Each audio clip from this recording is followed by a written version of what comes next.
Hello everyone, welcome to my channel, My Crypto Teacher. My name is Ida and I'll be your crypto teacher. This channel is created for everyone who would love to learn how to invest in cryptocurrencies. I know there's a buzzword going around: cryptos, digital assets, Bitcoin, Ethereum. There's just so much to know about cryptocurrency, and My Crypto Teacher channel is the channel that's going to give you all the information that you need so that you can be a successful investor in cryptocurrency. Now, one thing I will share about myself is, yes, I am an educator, but no, I am not a financial advisor. No, I am not. So if you're looking for a financial advisor, that is not me, but I am just providing education to you so that you can learn how to navigate these waters, and you can also learn how to participate in the greatest wealth generator of our lifetime. So if you are not investing in cryptocurrencies, you are leaving money on the table. Cryptocurrency is a true way to obtaining wealth for yourself, for your kids, for your family, your loved ones, your husband, your wife,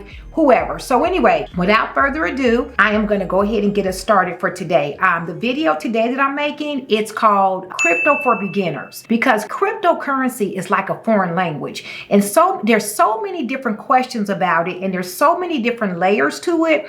You need to have someone walk you through this process so that you can preserve your money, you can increase your wealth, and so that you know what to do, because there's so many different things to do. Plus, on top of it, there's a ton of scammers. And I'll be doing a video on how not to be scammed, because in this digital world that we live in, people are able to manipulate and just do so many things that you just wouldn't even understand. So anyway, welcome to My Crypto Teacher. We're going to go ahead and get started with our agenda for today, which is, I've already done the introduction. One thing I am going to say, guys, if you hear something that you like, please click the like. Also, if you're really serious about learning about cryptocurrency, go ahead and turn on the notifications. It doesn't cost you anything. And also click subscribe. Some people think it costs money. It does not. Clicking subscribe just means when I make new content, you're going to be notified. So turn on your notifications, because I'll be providing you all with a lot of good information that you're going to need so you can understand a cryptocurrency. So today we're going to go over crypto vocabulary, because as a beginner in crypto, you hear a lot of terms and words that you don't understand what they mean, and you need to know what they mean so you can make good decisions about your money, right? Yes, because the one thing that I pride myself on as a crypto teacher is you're going to have more money at the end than when you started. This is all about keeping your money safe and all about increasing your money and increasing your wealth. Okay. So the final thing is homework. So anything that's worth investing in, you're going to have to do some things to make sure that you are protecting yourself and protecting your money. My number one goal as your crypto teacher is to keep your money safe. Yes, we've got to keep your money safe, because if you work hard like me, ladies and gentlemen, I know that you do work hard for your money. You want to make sure that your money is kept safe. Okay. All right. So today, here are some of the key vocabulary terms that I want to teach you so that you know what you're doing for your next steps.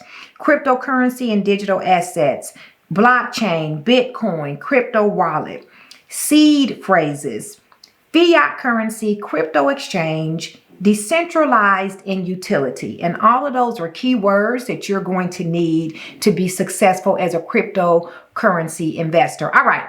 Cryptocurrency and digital asset. And I want you all to pay attention to those two pictures that are on the screen, because they mean something. So crypto is a collection of data. So crypto is just data. It's not a coin. People think it's a coin. They think it's money. It's just a representation of value, but it is actually not a coin. It is not. It's just software. And it's designed to work as a medium of exchange. And some of you say, what's a medium of exchange? Well, a medium of exchange is I give you, for example, this eraser. So I give you this eraser, and in return, you give me something else that's for exchange. So let's say this Bitcoin, you give me the Bitcoin, I give you the eraser. And so now Bitcoin was used to be a medium of exchange. Okay. So you can do it with, let's say that you give me a CD, a music CD, or a picture, or a basketball, or anything, a house, anything that has value, you give that to me and I give you cryptocurrency, okay, in exchange. Also, digital asset. Sometimes when you hear people talk, they say digital asset and cryptocurrency are kind of used as the same thing. They're kind of used interchangeably, but sometimes they can mean something different. Take a look at the pictures at the bottom of the screen. So at the top, you kind of see Bitcoin, Ethereum. Those are really cryptocurrencies, but they could also be a digital asset. But look at the bottom. These, you see these apes at the bottom, and the apes have all different kind of variations of themselves. So these are called the Bored Ape Yacht Club. These are called NFTs. And you see here, an NFT is a non-fungible token, which is a digital asset. You all won't believe this, but as you learned about cryptocurrency and digital assets, these Bored Ape Yacht Club apes, they sell, one of these sell for hundreds of thousands of dollars. Yes, these are called NFTs, and I'll be teaching you about those in videos and how you can get in on it, because I know a lot of you all are out there artists and creative, and you need to get in on this NFT craze. So you can see the Bored Ape Yacht Club. I just wanted to show you an example. Those are digital assets, and that's different from a cryptocurrency. So a digital asset is a unique, or it could be a non-unique piece of data, and it's stored on a blockchain, okay? Next word, what is a blockchain? A blockchain is a digital ledger where information is stored in blocks. It cannot be hacked or modified. Information can only be appended. That means added on to it, or added on to previously stored information. So a blockchain is powerful because you cannot mess around with it. You cannot change it. And that is what's critical about using blockchain for a lot of things for the future. And you'll learn why. When information is placed on the blockchain, they're stored in blocks. You see the squares, the blocks. And when one block fills up, another block is added, and then additional information is added to the next block, and then so forth and so on, and they're all connected with a chain, thus the term blockchain. Next word, Bitcoin. So I showed you all some Bitcoin, which is not really a Bitcoin, because it's really not a Bitcoin, because Bitcoin is really just a decentralized digital currency, basically software. So it's not this coin. Bitcoin is software, and then there's also the Bitcoin network, which is kind of like hardware, right? So Bitcoin is stored in a digital wallet and is transferred on a blockchain. Now, here's some important and some interesting information about Bitcoin. Bitcoin has 8 decimal places. Don't worry if you're not a math person. I just want to let you know, because if you buy some Bitcoin or sell some Bitcoin, you're going to see a pretty large number with 8 decimal places. The other thing about Bitcoin, there will only be 21 million Bitcoin ever created. After 21 million are created, no more Bitcoin will ever be mined, and mined means created. Okay, so Bitcoin is often referred to as a store of value. We'll talk about what a store of value is, but right now we typically use gold. We say that our money in our country is backed by gold, and so we all already know, guys, We are in a digital economy. Everything is digitized. I mean, like people go shopping online. Everything occurs online. You've got to know how to use a computer or have some kind of computer skills. So it would be fitting that people are not going to carry around these large blocks of gold to show value. So Bitcoin is referred to as digital gold. Okay. And we'll talk more about how that fits into monetary policy and a whole lot of other things that have to do with gold and Bitcoin. So there's that. Oh, one other thing. Bitcoin can be broken down into 100 million Satoshis. So you're probably wondering what a Satoshi is. Think about Satoshi as the equivalent to 1 penny, but it's not really 1 penny. If you've got a $1 bill, so in a $1 bill, this is American money, you're going to have 100 pennies. So 100 pennies is equivalent to $1 bill. So with a Bitcoin, right, 1 Bitcoin can be broken down to 100 million Satoshis. And so that's how Bitcoin is calculated, okay? So somebody may say, I want 2 million Satoshis or 3 million Satoshis, and you know that that's just a portion of Bitcoin, okay? Next word, crypto wallet. So once you purchase your crypto, where do you actually store this crypto? Okay. It's not the kind of wallet that the ladies have in their purses or the guys in their pockets. A crypto wallet is actually stored on your cell phone. So you see the picture, when you sign up for an exchange and you store your crypto, it's going to be stored and secured on your cell phone, or it can be on a computer device, or it can be on a ledger. A ledger is an external device that it looks like a thumb drive, and it's a cold wallet, meaning it's it's offline, so it cannot be hacked. You know, sometimes when you store information online, it can be hacked, but if it's in a ledger, and that's that other picture there, it cannot be hacked. And so that's where your crypto wallets are going to be stored, and your wallet is used to monitor your balance, to make transactions, to receive cryptocurrency, to send cryptocurrency. When you use money to buy cryptocurrency, it's moved into your wallet, and there's a crypto wallet for every cryptocurrency that you purchase. So anytime you purchase cryptocurrency, it's going to go into its own crypto wallet, okay? Next word, seed phrase. So when you set up your accounts and you start purchasing cryptocurrency, remember, cryptocurrency is a software. So that software has to be protected. And so let's say, for example, that you create your account and you use your cell phone and you lose your cell phone. Well, if you lose this cell phone, you can't call customer service and say, I lost my cell phone. Can you give me my username and password to my account? Cryptocurrency does not work that way.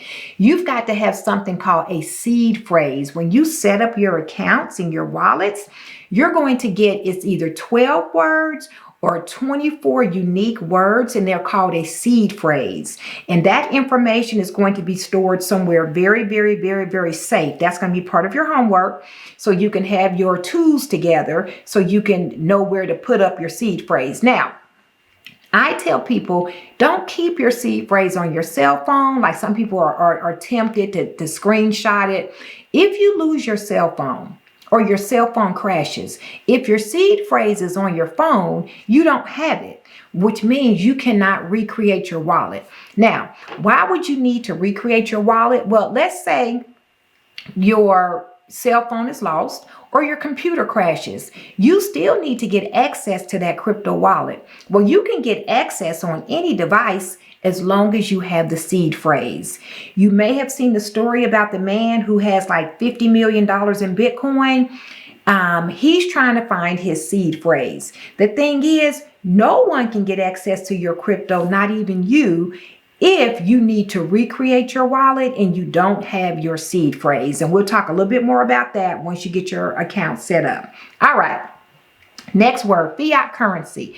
We're not going to talk about international monetary fund and inflation and all that stuff, but we're going to talk about a little bit about why there's a need for cryptocurrency and Bitcoin and the other digital assets and where we're going with that in the future. So fiat currency is just the legal tender in your country that's used to exchange stuff for value. So for example, if you live in the United States, fiat currency is the US dollar. That means our government has says you can take the US dollar and exchange it with any store or whatever to get some items of value.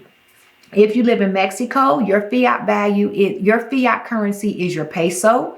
In Japan, their fiat currency is the Japanese yen. In Europe, it is the euro. In China, their fiat currency is the yuan. So your fiat currency is just talking about your local currency that's acknowledged by your government to be legal tender, okay? And you're going to hear a lot about fiat currency because I will add this small piece. Right now, we have a lot of inflation. If you rent an apartment, if you're trying to buy a home, you can look at gas prices, food prices. Everything seems so expensive, like they're worth a lot more. But guess what? A loaf of bread is still the same loaf of bread. So bread does not appreciate. The issue is that it's not that things are worth more, it's that our fiat currency is worth less.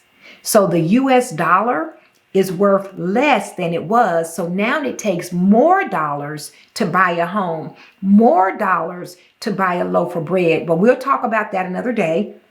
But that's why it's critical to invest your money in cryptocurrency, because cryptocurrency, unlike the United States dollar, is appreciating in value. So if you want to protect your money, if you want to retire at some point or have a better life financially, you want to make sure that you own some cryptocurrency and some digital assets. You just do. That's just where we're going, guys.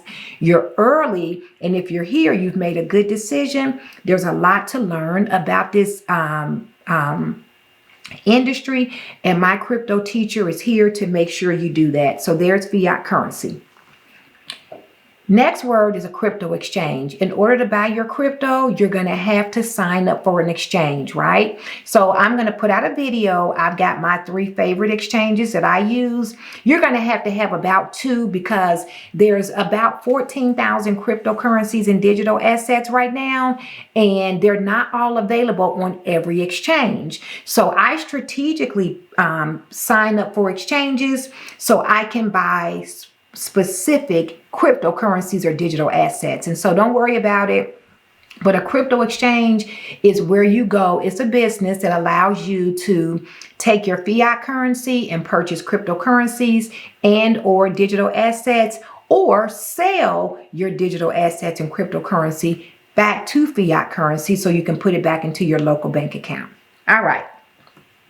Next word is decentralized. If you watch other YouTubers, you know, and I am excited for these YouTubers, many of them have done so well.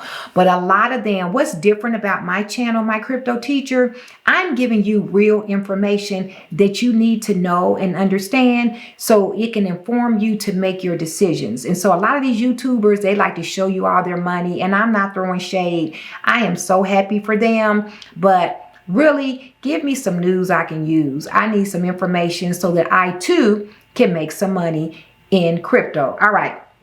Decentralized is a term that refers to peer-to-peer transactions, meaning taking out the middleman. So decentralized is the opposite of the system that we have now, which is centralized. If you go to Bank of America or Wells Fargo or Chase Bank and you apply for a loan, you give them all this information, your mother's maiden name. You might even have $5,000 or $10,000 in your savings account where they don't give you much money and they still turn you down for the loan. Well, that centralized systems, they have a group or a person who is the central authority in that system. In cryptocurrency, it is not centralized. Therefore, it's a much more fairer system where you can get things done. Okay, and we're going to leave it at that. Just keep it that simple. One thing I will like to say is that cryptocurrency has a lot of volatility. It does. If you're not, if you don't have the stomach for investing, you're not going to do well with cryptocurrency. Now, as your crypto teacher, I'll share a lot of information about you when the markets do certain things. But I will say this, the crypto markets are very volatile. So that brings me to my last word, which is utility. So with utility, you want to make sure out of these 14,000 cryptocurrencies and digital assets, which one should you buy? What should you buy? What are you buying? And why are you buying it, right? So utility basically refers to the purpose that something has. Not all digital assets, not all cryptocurrencies have a purpose. I only purchase cryptocurrencies that have what I call utility. Utility means to me that they have value. They have value. They are improving the financial system. They are they're making something much better, and it's tangible. You can see it, you can understand it, and you can feel it. So utility provides an easier or a more efficient way of doing something or shows something of value. And so when you purchase cryptocurrency, you want to make sure you are purchasing cryptocurrencies and digital assets that have utility. And you'll hear that a lot. All right, so I didn't want to make the video too long, but this was Crypto for Beginners because I thought it was critical that you understand the language of cryptocurrency and digital assets so you can get started and be a successful investor. Here's our to-do list for your homework. I did tell you we're going to have homework. I want you to get a notebook for your cryptocurrency. So it doesn't have to be anything fancy. You can just get you some kind of a notebook, preferably two, because as your wealth grows, and I know that it will, I a lot of times like you to have your information in two different places so that, you know, anything can happen. And if something does happen, you have a backup. So having two different notebooks, you're going to put the same exact information in both of those notebooks. And one is just going to be your backup. And that's all. So, because you do want to protect your wealth, right? Because we're all about protecting our wealth. So that's your homework. Get your two notebooks. And then the next video you're going to watch my, I'm going to show you how to sign up for the different exchanges. And then you'll sign up for the exchanges, and then we'll take the next steps after that. So if you've heard something that you like, I really appreciate if you click like. Also, please turn on your notifications. One last thing, click on subscribe so that other people can get this content as well. I'll be putting out a lot of information and I don't want you to miss anything. If you've made it this long in the video, I appreciate you and I look forward to you just doing very well with cryptocurrency. I promise you, you will make life-changing wealth if you stick with cryptocurrency. This is early. And it's the best opportunity of our lifetime. And you just need to have a seat at the table. So there we go. Crypto for Beginners. Look out for my next video. And we're going to keep this show just going on the road. So anyway, have a good day, good night, good morning. I look forward to walking with you in your crypto journey. My name is Ida. Thanks a million for staying here with me and have an awesome, awesome, awesome day or night.